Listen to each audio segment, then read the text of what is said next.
Bonjour et bienvenue sur Histoire d'entreprendre. On dit souvent que le bonheur n'est pas au sommet de la montagne, mais dans la façon de la gravir. Et pour passer du 0 to 1, nos entrepreneurs ont créé leur secret sauce pour générer des clients, générer des prospects, mais surtout générer du CA.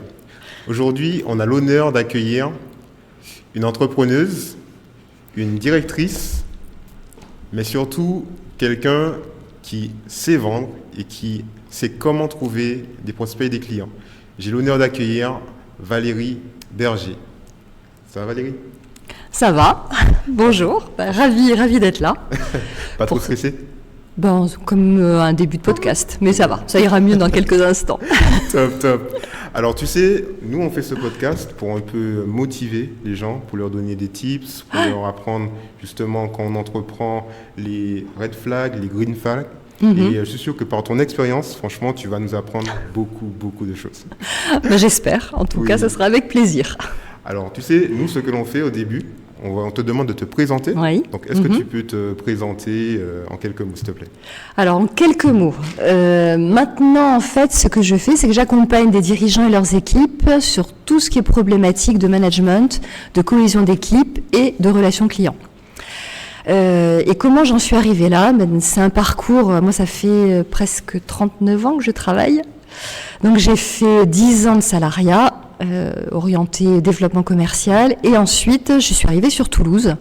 Et à l'époque, donc il y a 25 ans, c'était très compliqué pour une femme qui avait un profil école de commerce de trouver du travail. Donc Quelle école ? J'ai fait Neoma Business School, Rouen. Okay. Et j'ai créé ma première entreprise. Donc ma première entreprise, c'était un centre de relations clients que j'ai créé dans le Gers, à Cologne. Donc je passais de Paris 16e à un petit village de 300 personnes, donc c'était un peu le choc des cultures. Et c'était un centre de relations clients spécialisé dans la prospection commerciale, le B2B, sur des produits plutôt complexes, industriels et de haute technologie. Ok. Et alors pour moi, quand on me dit centre de relations clients, souvent je vois l'export au Maroc ou dans des pays à moindre coût. Donc toi, quand tu as créé ta société, est-ce que tu as eu cette question à se dire où je devais placer mon entreprise, ou pour toi c'était logique que ce soit le Gers ? Alors, à cette époque, donc c'était en 98, on ne parlait pas encore d'offshore.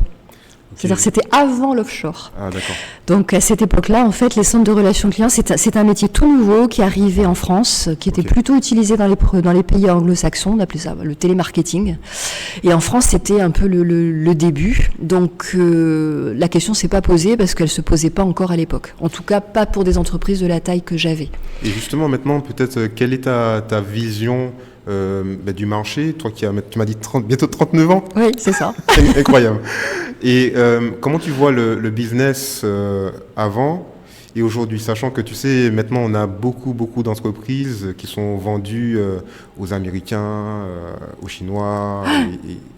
Et on a, moi je pense, on vit dans un contexte qui peut parfois être assez anxiogène parce que on se demande où sont les emplois. Tu entends par exemple les agriculteurs qui se plaignent. Donc quelle est ta vision du business en presque 40 ans de carrière ?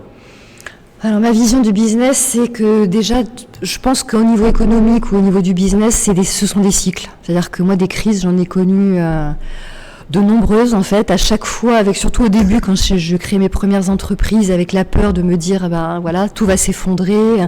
Moi j'ai toujours eu des salaires à payer, donc et c'est moi qui faisais le développement commercial de mes propres entreprises, donc toujours l'angoisse de me dire voilà, demain comment ça va se passer. Ce que j'ai pu constater, c'est que ce sont des cycles, donc ça veut dire que quand il y a des périodes de crise, en général, derrière il y a une période qui va être beaucoup plus favorable. Donc ça, il faut garder ça en tête en fait, pour garder le cap et puis surtout garder la foi en fait dans l'entrepreneuriat. Et une chose importante, c'est que ce qui a toujours, moi je pense, guidé mon parcours et ce qui fonctionne à mon sens, c'est la qualité. C'est-à-dire quand on fait un travail de qualité, quand on a le sens du client, quand on travaille de manière cohérente avec ses équipes en donnant du sens à leur travail, c'est ça qui fonctionne. Ok, top. Et justement, tu me parles du client. Ben, est-ce que tu peux me décrire ta cible? Est-ce que c'est parce que tu accompagnes? Je sais que maintenant tu as de nouveaux objectifs. Donc, parle-moi de ta cible, ton business model. Dis-moi tout. Alors là, en fait, comme je disais, j'accompagne des dirigeants et leurs équipes sur tout ce qui est management, cohésion d'équipe et relations clients. Pour les accompagner, je fais soit des formations, soit des accompagnements individuels, donc sur la communication interpersonnelle, la gestion des conflits, la fidélisation des clients. Et surtout, ce qui est nouveau, c'est que cette année, donc je me suis rapprochée de la Bulle Carrée, qui est une école d'improvisation dans laquelle... On les salue chaleureusement. Voilà, c'est ça, exactement. C'est une école dans laquelle je prends des cours depuis 3 ans à titre personnel. Et en fait, ils interviennent aussi en entreprise depuis de nombreuses années. Et moi, je leur ai proposé en fait de les aider à développer en fait cette partie entreprise pour faire des formations justement et de l'accompagnement personnalisé sur tout ce qui va en fait relever des qualités de l'improvisation. Voilà. Alors, bon, donc pour ceux qui ne connaissent pas, la Bulle Carrée, c'est, on va dire, l'une des plus grosses assos de Toulouse en termes d'improvisation. Est-ce qu'on peut dire ça? Oui, je pense que c'est une des plus grandes écoles, puisqu'il y a 400 élèves. Hein. Ouais. 400 élèves voilà. Et de très nombreux intervenants professionnels, en fait. Ok. Et en gros, cette école, vraiment super, elle accompagne aussi bien des gens lambda que les chefs d'entreprise, les grands groupes. Oui, alors ils interviennent. Alors notre association est récente, hein, donc j'en saurai un peu plus dans quelques temps, mais ils interviennent dans les entreprises pour faire surtout des formations. Donc voilà, la Bulle Carrée intervient en fait en entreprise pour faire des formations. Pour tout ce qui va être cohésion d'équipe, management, gestion des conflits, en s'appuyant sur les qualités intrinsèques en fait de l'improvisation, c'est-à-dire l'écoute active, hein, puisque c'est hyper important en improvisation d'écouter, la bienveillance, le fait aussi d'être centré sur l'autre, le fait d'accueillir l'imprévu. Oui. Voilà. Donc c'est vraiment des qualités qui permettent d'avoir des formations assez atypiques et avec surtout comme fil conducteur le fait de co-construire ensemble en s'amusant. Voilà. Et j'ai une question. Qu'est-ce que l'impro, ou peut-être pas, hein, mais qu'est-ce que l'impro a apporté pour toi dans le business? Et est-ce que tu conseilles un entrepreneur à faire de l'improvisation et pourquoi? Alors moi, l'impro, ça m'a appris beaucoup de choses. Alors déjà, je suis venue à l'impro simplement pour m'amuser. Parce que, voilà, c'était vraiment ça mon but. Moi, j'avais fait beaucoup de théâtre de texte et c'était compliqué. Je trouvais qu'apprendre le texte par cœur, trop contraignant. Et je suis arrivée à l'impro pour m'amuser. Et en fait, j'ai découvert un monde beaucoup plus riche en fait que ce que je pensais au départ. Pourquoi ? Parce que, en fait, quand on monte sur scène, quand on fait une impro, rien n'est préparé. C'est le principe de l'impro. Et pour que ça fonctionne bien, il faut 2 choses. C'est-à-dire, d'abord, écouter, vraiment être dans une écoute très active de son partenaire ou des gens avec lesquels on joue. Il faut avoir une confiance aveugle dans les gens avec lesquels on joue. C'est-à-dire qu'une impro fonctionne parce qu'on est plusieurs co-responsables du fait qu'elle va fonctionner. Et également, c'est le fait de dire, si c'est raté, c'est pas grave.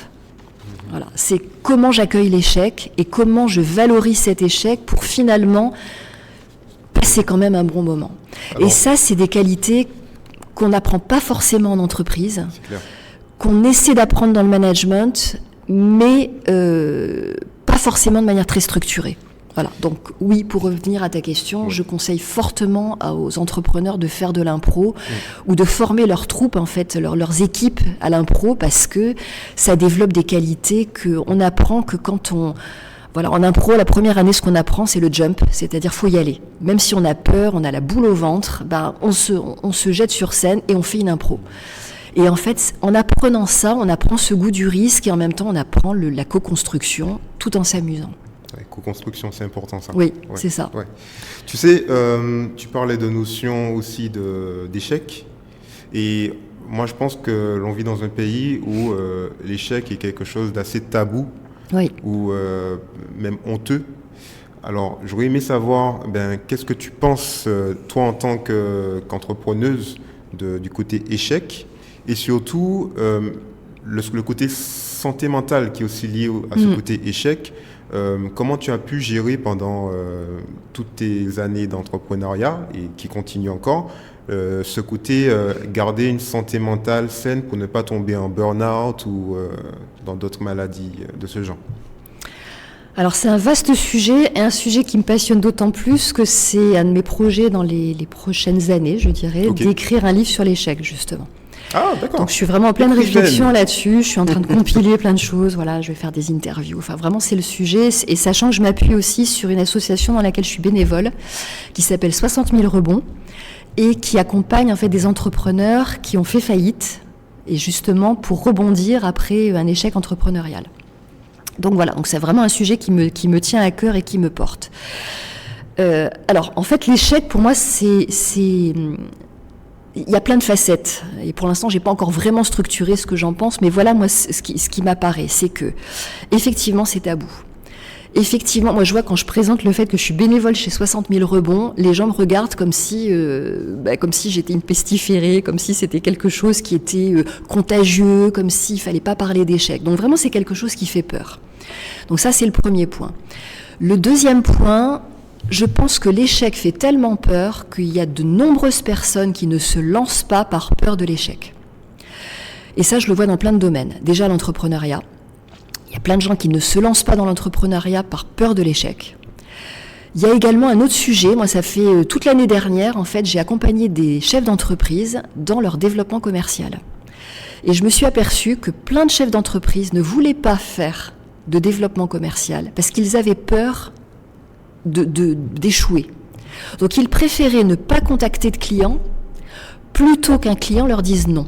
Et en fait, c'est ça qui m'a fait aussi réfléchir à l'échec. C'est-à-dire, je me suis dit, finalement, c'est une prestation d'accompagnement qui me paraissait hyper utile, parce que empiriquement, il y a 50% des chefs d'entreprise pour moi qui ne savent pas vendre ou qui n'aiment pas ça. Et donc je m'étais dit, il y a un vrai besoin. 1 an après, j'arrête cette prestation parce qu'en fait, je ne l'ai pas vendue. Je ne l'ai pas vendu parce que les gens préféraient ne pas entendre parler de finalement la possibilité d'échouer. Donc oui, l'échec c'est un vrai sujet et je pense que en France, on regarde le résultat plutôt que le chemin. Et ça c'est aussi des choses qu'on apprend en impro, c'est que l'important c'est le chemin et pas le résultat. Et quand on est sur ce mode chemin, en fait on réussit finalement tout. Ok, génial, top. Donc, je te remercie.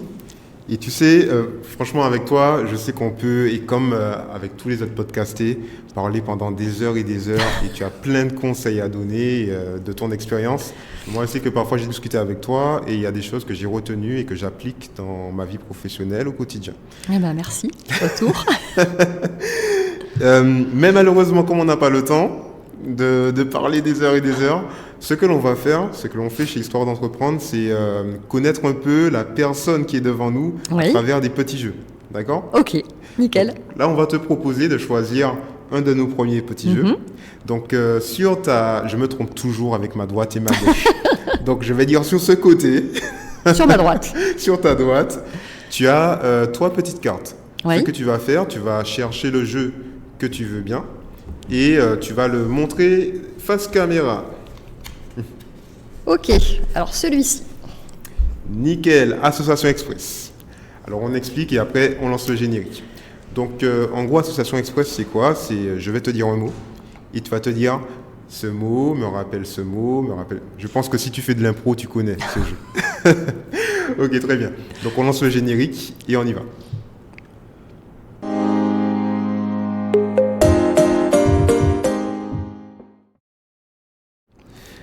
Ok, top. Donc là, on est parti. Je te donne le premier mot, vision. Vision, ce mot me rappelle l'entrepreneuriat. L'entrepreneuriat me rappelle les équipes me rappellent la co-construction. La co-construction me rappelle l'impro. L'impro me rappelle le fun. Transmission. Transmission. Alors la transmission me fait penser à l'expérience. L'expérience me fait penser au partage. Le partage me fait penser à l'autre. L'autre me fait penser à l'équipe. L'équipe me fait penser à... On s'amuse bien ensemble. Trahison. Trahison. La trahison me fait penser à promesse. La promesse me fait penser à l'engagement. L'engagement me fait penser au sens. Le sens me fait penser aux valeurs. Les valeurs me font penser à l'importance. Support. Le support. Le support me fait penser à rigidité. Et c'est fini. Ok, d'accord. Je note le dernier mot. Donc, alors, moi, des mots que je retiens, il y a quand même ce côté d'être, de faire quand tu es en équipe, on dirait que toi, ce qui est important, c'est le côté valeur, on fait corps, on est ensemble. Et ma question, c'est, en entreprise, toi qui as été patronne, mais aussi tu as été salarié, est-ce que tu penses vraiment que l'on puisse faire corps dans une entreprise? Est-ce qu'à un moment, quand on est dans une entreprise, on n'est pas juste des pions qui doivent agir avec une certaine dose d'hypocrisie pour faire semblant de faire corps, mais en gros, c'est chacun pour soi et le bon Dieu pour la compagnie? Alors, moi j'ai une vision peut-être encore un peu naïve, malgré mon expérience longue. Alors, il faut savoir que j'ai travaillé 10 ans dans une entreprise, donc, qui est l'entreprise Otis, qui m'a, entre guillemets, un peu mal éduquée. Pourquoi ? Parce que c'est une entreprise justement sur laquelle moi j'ai appris qu'on pouvait avoir des valeurs, de l'engagement, qu'on pouvait dire les choses. Moi j'ai toujours dit les choses de manière très honnête et dans cette entreprise-là, c'était valorisé. D'une manière générale, voilà, on travaillait avec l'équipe était hyper importante, elle était au centre de tout, et comme j'ai travaillé 10 ans dans cette boîte-là, moi j'ai reproduit ça dans toutes les entreprises que j'ai dirigées. Otis, c'est les ascenseurs? Les ascenseurs, oui, tout à fait. Donc entreprise du bâtiment, c'est quand même, le bâtiment, c'est un secteur d'activité, c'est dur mais c'est cash. Donc voilà, moi j'aime bien pouvoir dire les choses, des fois de manière un peu pas brutale mais franche en fait, et on s'explique, et puis une fois qu'on s'est expliqué, on passe à autre chose. Et juste, c'est étonnant que tu me dises une entreprise du bâtiment où on fait corps, parce que souvent quand tu entends entreprise du bâtiment, tu entends plus les côtés négatifs, souvent à la télé, via les emplois précaires, etc., que le côté, on est unis, on va rester dans l'entreprise pendant 10 ans. Ouais, donc plus que 10 ans. Moi, je suis une de celles qui est partie les plus tôt, mais les gens chez Otis, ils restaient toute leur carrière. Alors, je peux pas parler au nom de toutes les entreprises du bâtiment, mais moi, j'ai travaillé, du coup, en prestation avec pas mal d'entreprises du second œuvre du bâtiment, et j'ai retrouvé, en fait, cette cohésion. Donc, oui, c'est dur parce que le travail est dur, mais justement, comme c'est dur, il y a besoin d'une équipe soudée. Et peut-être, c'est une des leçons, c'est-à-dire que quand on est dans un métier sur lequel on a des difficultés à surmonter ensemble, forcément on est soudés.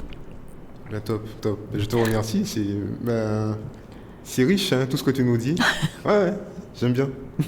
Et c'est vrai que parfois on peut avoir cette vision un peu différente de l'entreprise comme quelque chose qui nous écrase. Mais souvent c'est dû aux membres. Comme tu dis, si on a des patrons, des gens qui ont cet état d'esprit à faire corps, souvent ça véhicule aux autres ce côté, on est ensemble et ça se passe très bien. C'est ça. Et un point important aussi, je pense que c'est aussi de la responsabilité des salariés de savoir dire les choses.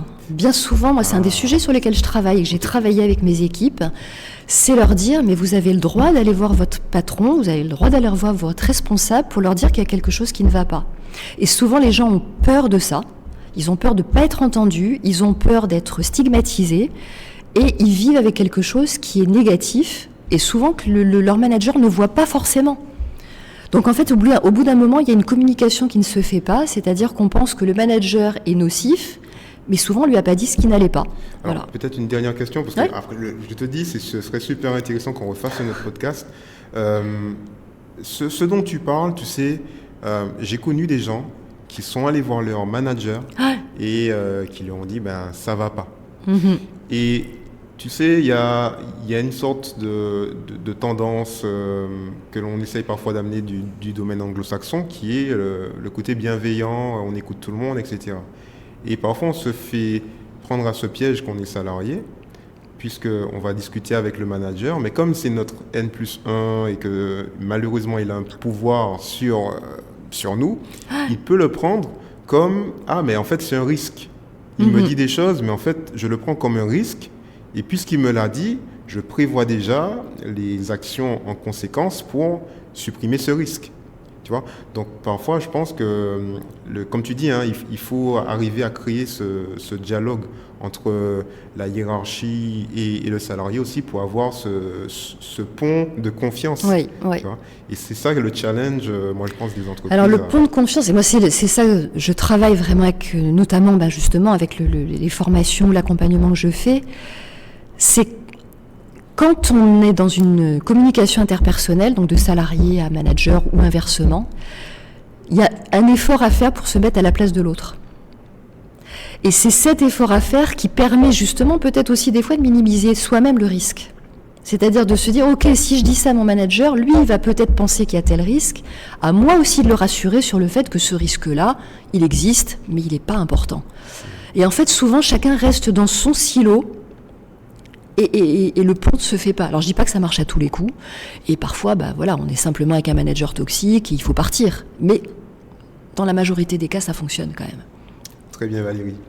Non mais je te remercie pour tes conseils et moi je pense qu'on devrait faire un podcast justement sur les manières peut-être de s'exprimer, un entrepreneur qui veut chercher des clients, un salarié qui veut discuter avec son manager. Oui.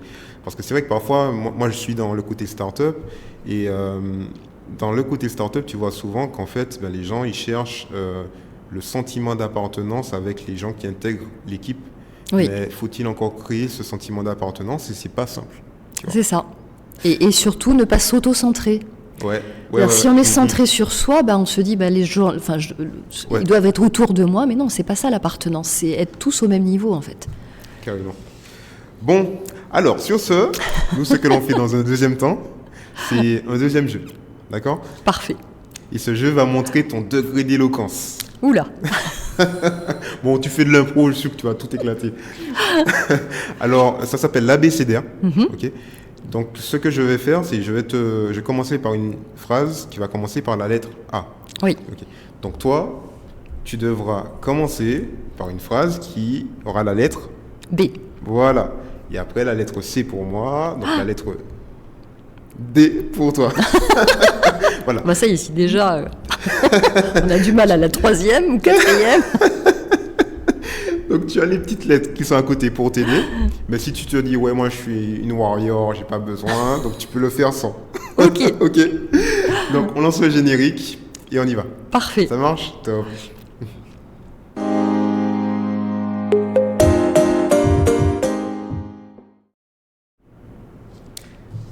Ok, on est parti. Alors, comment décrirais-tu ton activité principale aujourd'hui? Bien, je la décrirais comme de l'accompagnement des dirigeants et de leurs équipes sur tout ce qui est management, cohésion d'équipe et relations clients. Comment arrives-tu à te démarquer de tes concurrents? Donc, je dirais que la démarcation, c'est l'expérience que j'ai et surtout le fait que je m'appuie sur des techniques d'improvisation pour être dans le partage et la co-construction. Et quelles actions marketing fonctionnent le mieux pour toi actuellement? Fondamentalement, on va dire les actions de réseau. Voilà, principalement, c'est le réseau, je pense, qui est le plus important en termes de marketing. Globalement, quelle est ta vision du marché pour les prochaines années?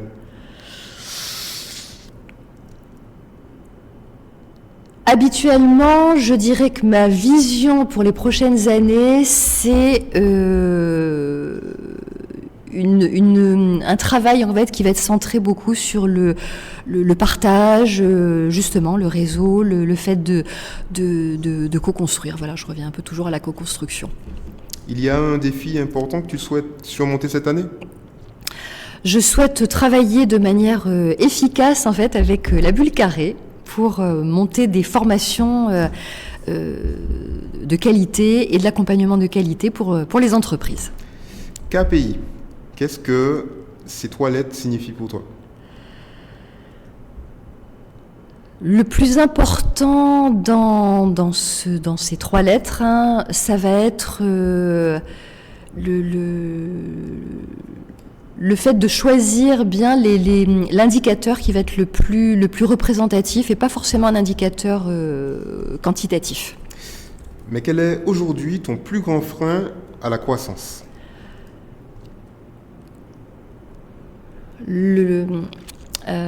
Ah, tu as perdu. franchement, joli. Non, franchement, tu as bien fait. C'était fluide, On reconnaît bien là une adhérente de la bulle carrée. Voilà, 3 ans d'improvisation. Top, Valérie. Alors bon, on arrive à la fin de l'émission. Et la première chose que l'on dit, c'est si tu as aimé cette émission, est-ce que tu aurais quelqu'un à nous recommander pour venir et vivre ce moment? Alors, est-ce que j'ai quelqu'un à recommander? Bonne question. Toujours entrepreneuriat et tout ça.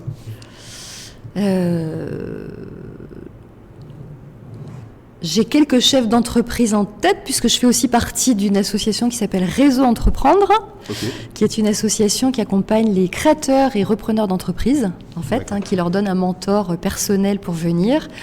Donc, oui, je pensais peut-être à Benjamin Rassa de l'entreprise Colabi. Ok. Benjamin Rassa. Rassa. R-A-2-S-A-T. De Colabi. Colabi. Je n'en ai pas parlé. Alors, Benjamin, si tu nous écoutes, je ne sais pas si tu seras d'accord, mais tu recevras un appel ou un mail. Donc, tout ça, c'est la faute de Valérie. Voilà. Non, mais en tout cas, on te remercie. On essaiera de le contacter. Et puis, s'il veut bien, ce sera un plaisir de l'avoir à l'émission. Parfait, voilà. Merci à toi et merci à Eat & Work. Alors justement, avant de finir, qu'est-ce qu'on peut te souhaiter justement pour cette année qui commence 2026? Des belles connexions réseau. Belle connexion réseau. Voilà. Ouais. Et puis surtout que là, avec la bulle carrée, je pense qu'il va y avoir pas mal de gens, d'entreprises que tu vas connaître. Donc, que du succès. Parfait. Merci à toi. Très bien. Bon, Valérie, sur ce mot, je salue mes auditeurs et puis on va peut-être se voir pour un prochain podcast. Parfait. Okay, cool. À très vite. À très vite. Merci. C'était Histoire d'entreprendre. Ciao.